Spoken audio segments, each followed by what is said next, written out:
What's going on, guys? I've got a spicy deck to show you today. This deck has been blowing up GOAT format. As I'm speaking, it's doing quite well. It's in the top 8 of a 240-person tournament. So I really want to talk about this deck.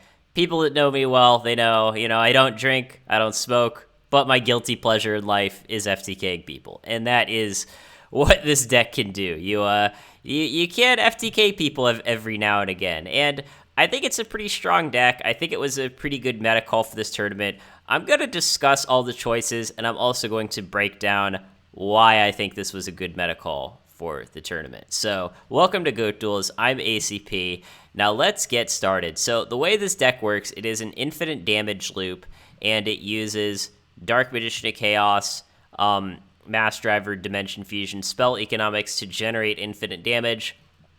The Spell Economics makes your Dimension Fusion free. Dark Magician Chaos just gets it back repeatedly. The Mass Driver sends your opponent 400 damage for each Dark Magician Chaos, and you can make an infinite number of copies of Dark Magician Chaos because you just keep getting it back with Dimension Fusion. So that's how the deck works. It is a strategy that we've seen before in GOAT format, but this deck has definitely gotten the most noteworthy placement, and it has a few interesting choices that I think set it apart from the rest. So one of those choices is Soul Exchange. So those who have played Reasoning Gate before know Brain Control is a pretty popular choice in Reasoning Gate decks, and you might think, maybe Brain Control even better in this deck, right? Free to activate with Spell Economics. However, Soul Exchange is basically just, in this deck, it's basically just Brain Control except better. And the reason why is because this deck doesn't care about skipping its battle phase, right? We're dealing them all damage with Mass Driver and Toon Cannon Soldier. So Soul Exchange is basically just, in a way, it's like a Brain Control that can target face-down monsters. So we Soul Exchange our opponent's monster. No, we're not trying to tribute their monster for Dark Magician of Chaos, if that's what you're thinking. We tribute it for Monster Gate, Mass Driver, or Toon Cannon. And when you consider that Toon Table of Contents can get Toon Cannon, that's 7. Yeah, we have basically 10 ways to tribute our opponent's monster with Soul Exchange. That's not even counting the Dark Magician of Chaos. So that's pretty cool. Another thing I want to touch on with this deck is, this deck plays 3 Reasoning. It only plays 2 monsters. One of those monsters you're often going to search with Toon Table of Contents. So the deck basically just plays like 1 Reasoning target, and it's kind of relying on people not really knowing what they're up against and not calling level 8 on Reasoning. And, I've talked about this before. I know some of you guys don't listen to me. I think most of you do, but calling level 8 on Reasoning is something that you want to be doing. Most of the Reasoning Gate decks, especially the ones today, they are really capitalizing on Dark Magician Chaos. If your opponent gets a Dark Magician Chaos off the Reasoning, the game is probably just over. So you have to consider that. Now, there are sometimes, of course, it's going to depend on what specific list you're up against, what cards you have, and so on. Yeah, it is circumstantial, but when in doubt, I would say if your opponent activates Reasoning, just call level 8. But, even if you're playing this deck and your opponent does call level 8, hit the DMOC, we got some ways to deal with that. Obviously, we could just get it back with Premature Burial. That's a classic. We can also Soul Release our own Dark Magician Chaos, get it back with Dimension Fusions. That's an option, too. And, obviously, the Reasoning is going to mill tons of spells, right, when we activate it. So maybe you've got Reasoning and Spell Reproduction in your hand, right? You activate Reasoning, they call it correctly. You just go, oh, I'll just Spell Reproduction for Premature Burial that I milled off my Reasoning, get back Dark Magician Chaos, go off. So this deck, it has a few combo pieces, right? Because we're looking at, Dimension Fusion, Mass Driver, Spell Economics. That's kind of sort of the main combo. And keep in mind, we also want Giant Trunade to make sure our opponent can't disrupt us. So this is basically going to be at least a 4-card combo. However, we have some time. Most of the meta right now is control decks that can't really pressure you a whole lot. So we can kind of use Scapegoat to buy ourselves a few turns, accumulate cards in hand, and then go off. And most of the hand disruption in the format right now is Trap Dust Shoot. And Trap Dust Shoot basically does nothing against this deck. Oh, you want to Dust Shoot our Dark Magician of Chaos? Thank you. Oh, you want to Dust Shoot our Toon Cannon Soldier? Thank you. So Dust Shoot is just actively a bad card against this deck, but some people will keep it in anyways just because they're thinking, oh, it's combo, Dust Shoot is good against combo, and they're not really sort of thinking clearly, right? They're not doing all the analysis and going, wait, Dark Magician of Chaos, Trap Dust Shoot is actually going to help them if I send back their Dark Magician of Chaos.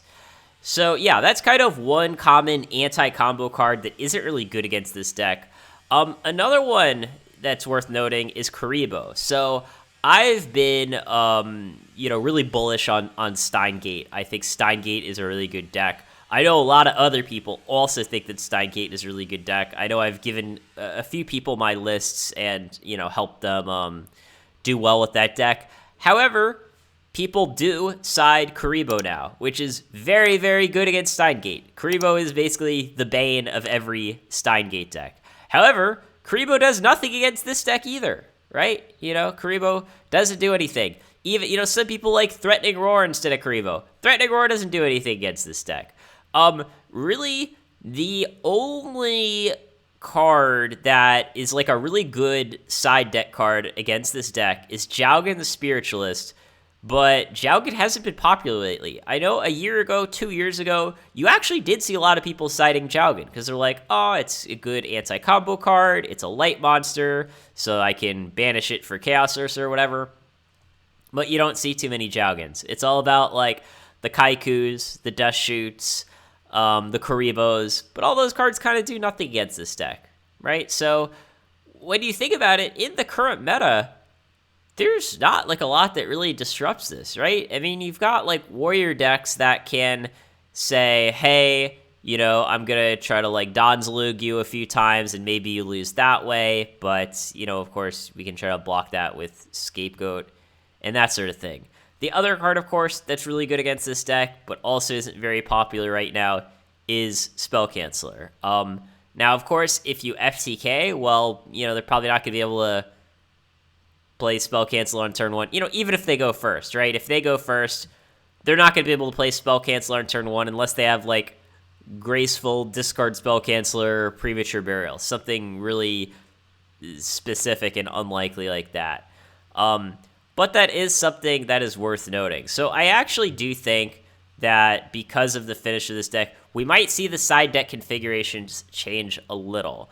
I think we might see Jowgens maybe replace Karibos in the side, because Jowgen is pretty good against Steingate too, right? But it's also good against this deck. So I think you do get a decent amount of, a bit more value right now by putting those Jowgens in your side rather than Karibo. Although I do still think Karibo is a very good card. Also, I will talk about the side deck briefly. I mean, it is kind of an unusual side, although, again, I don't really think there's a lot to talk about. In a deck like this, because I've had these discussions with other people about like how to side in Reasoning Gate decks, and I think it's very difficult, and to a large extent, I think it's not really totally figured out yet. But sort of the pseudo-transformation side, this is something that I have done in my Steingate decks and has been good for me. I don't necessarily think this kind of side is a great side deck, but I think it's better than sort of all of the other possible side decks that that we know of, right? Because what else are you going to side in this deck? What are you going to side? You going to side, I don't know, Spell Canceller for the mirror and just try to cheese them? I mean, that's one option. Because the thing is like in a combo deck like this, you just don't have anything to side out, right? If you're building a normal side deck, what are you ever going to side out? Maybe you can side out Soul Release or Soul Exchange in certain matchups. Maybe you can side out like True Date in certain matchups or Heavy Storm.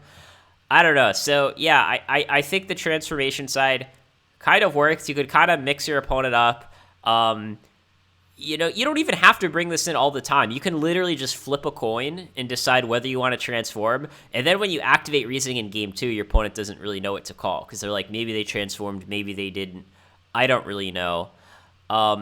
But yeah, this deck is really sweet. Let me know what you think of it.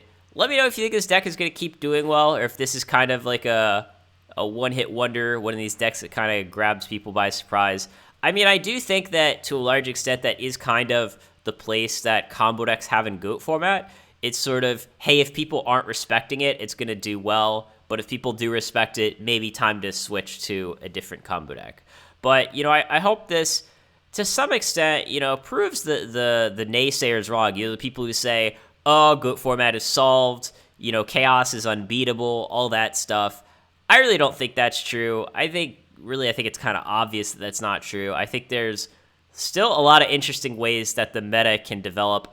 I think this is one. I think one of the cycles that we'll kind of see in GOAT format is you have all these alt-win decks, right?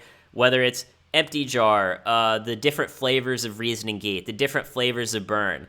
And I think what we'll kind of see is that people will sort of cycle in between all of those different alt-win decks depending on how people are allocating their side deck cards. And I know that's like probably annoying if you're playing a control deck because you're thinking, well, how am I supposed to beat combo then, right? Because if I side against one combo deck, then people are just going to switch to something else and get me. And yeah, I mean, that's just how it goes, I know a lot of people say that, I don't know, combo decks are lame. We should, ban all the combo decks. But, I think it's pretty cool. I think decks like this have a healthy place in the meta. And I think they make people think harder when it comes to their side decking, their meta calls and that sort of thing. So yeah, let me know what you think about this deck in the comments, especially if you've played it before yourself, right? I wanna hear what you think about this deck after playing a few games with it. So yeah, thanks for watching and take care.